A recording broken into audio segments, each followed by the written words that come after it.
IPAC red यानी ED ने article 32 के तहत ही क्यों खटखटाया सुप्रीम कोर्ट का दरवाजा।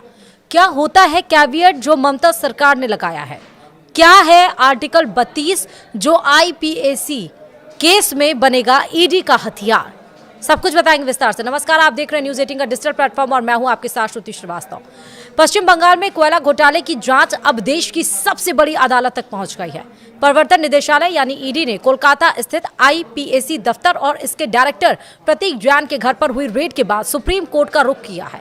ईडी ने इसके लिए संविधान के आर्टिकल 32 का सहारा लिया है। यह कदम कानूनी रूप से बेहद गंभीर माना जा रहा है। एजेंसी ने सीधे तौर पर मुख्यमंत्री ममता बनर्जी पर गंभीर आरोप लगाए हैं। उनका कहना है कि मुख्यमंत्री ने खुद रेड वाली जगह पर घुसकर अहम सबूतों और दस्तावेजों को वहां से हटाया है। बंगाल की पुलिस पर भी जांच में बाधा डालने का आरोप लगा है। उधर ममता सरकार ने भी सतर्कता दिखाते हुए सुप्रीम कोर्ट में कैविएट याचिका दाखिल की है। कोलकाता हाई कोर्ट में हंगामे के चलते सुनवाई टलने के बाद अब सबकी नजरें दिल्ली पर टिकी हैं। यह मामला अब एक बड़े संवैधानिक टकराव की ओर बढ़ गया है। अब आपको बताएंगे कि जो ईडी का हथियार बनेगा क्या है आर्टिकल 32, जिसके तहत ईडी सीधे सुप्रीम कोर्ट गई है। दरअसल आर्टिकल 32 को भारतीय संविधान की आत्मा कहा जाता है। इसके तहत कोई भी नागरिक या संस्था मौलिक अधिकारों के हनन पर सीधे सुप्रीम कोर्ट जा सकती है। आमतौर पर जांच एजेंसियां हाई कोर्ट जाती हैं, लेकिन ईडी ने दावा किया है कि बंगाल में उसकी निष्पक्ष जांच करने की आजादी छीन ली गई है। एजेंसी का कहना है कि राज्य की मशीनरी ने कानून का उल्लंघन किया है। पुलिस ने ईडी अधिकारियों को उनकी शक्ति का उपयोग करने से रोका है। यह संवैधानिक अधिकारों के हनन का मामला बन गया है। इसलिए ईडी ने सीधे दिल्ली स्थित शीर्ष अदालत से न्याय की गुहार लगाई है। दूसरा सवाल है, ममता बनर्जी पर क्या है ईडी के वो संगीन आरोप? दरअसल ईडी ने अपनी 28 पन्नों की याचिका में कई सनसनीखेज खुलासे किए हैं। एजेंसी का दावा है कि प्रतीक जैन के घर पर रेड के दरमियान ममता बनर्जी वहां पहुंची थी। आरोप है कि उन्होंने वहां से कई महत्वपूर्ण इलेक्ट्रॉनिक डिवाइस और कागज अपने कब्जे में लिए। ईडी के अनुसार ये सबूत कोयला घोटाले की मनी ट्रेल को साबित करने के लिए बेहद जरूरी थे। एजेंसी ने ममता बनर्जी के इस कदम को जांच में सीधा दखल बताया है। मुख्यमंत्री का किसी रेड वाली लोकेशन पर जाना कानूनी रूप से विवाद का विषय बन गया है। बीजेपी ने भी इस पर सवाल उठाए हैं।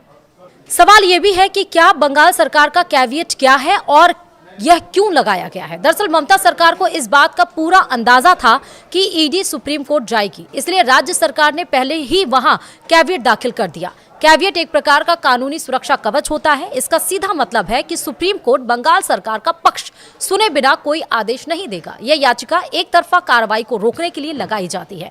बंगाल सरकार चाहती है कि एजेंसी के दावों पर कोई भी फैसला आने से पहले उनका पक्ष सुना जाए। यह कूटनीतिक और कानूनी लड़ाई का एक महत्वपूर्ण हिस्सा बन गया है। वहीं सवाल यह भी है कि आईपैक और कोयला घोटाले का आपस में क्या है कनेक्शन? दरअसल कोयला घोटाले की जांच के दरमियान करोड़ों रुपए की मनी लॉन्ड्रिंग का पता चला है। जांच एजेंसी का दावा है कि घोटाले की बड़ी रकम एक विशेष कोल कंपनी को भेजी गई। यह कंपनी राजनीतिक सलाहकार फर्म आईपैक से जुड़ी बताई जा रही है। इसी लिंक को तलाशने के लिए ईडी ने प्रतीक जैन के ठिकानों पर छापेमारी की थी।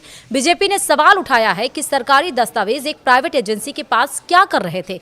क्या बंगाल के अफसर किसी प्राइवेट संस्था को रिपोर्ट कर रहे हैं? यह सवाल अब ममता सरकार के लिए गले की हड्डी बन गया है। वहीं हाई कोर्ट से सुप्रीम कोर्ट तक कैसे पहुंची है कानूनी जंग? ईडी सबसे पहले इस मामले को लेकर कोलकाता हाई कोर्ट गई थी। वहां एजेंसी ने पुलिस की भूमिका और मुख्यमंत्री के हस्तक्षेप की शिकायत की थी, लेकिन शुक्रवार को कोर्ट में वकीलों के भारी हंगामे के कारण माहौल खराब हो गया।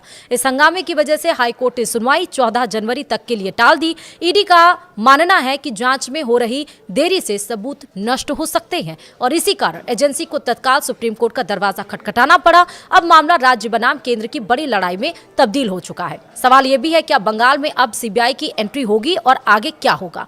ईडी ने अपनी याचिका में केवल बाधाओं की शिकायत नहीं की है। एजेंसी ने साफ तौर पर मांग की है कि इस पूरे मामले की जांच अब सीबीआई को सौंपी जाए। उनका तर्क है कि राज्य पुलिस और प्रशासन के रहते निष्पक्ष जांच संभव नहीं है। अगर सुप्रीम कोर्ट सीबीआई जांच के आदेश देता है तो यह राज्य सरकार के लिए बड़ा झटका होगा।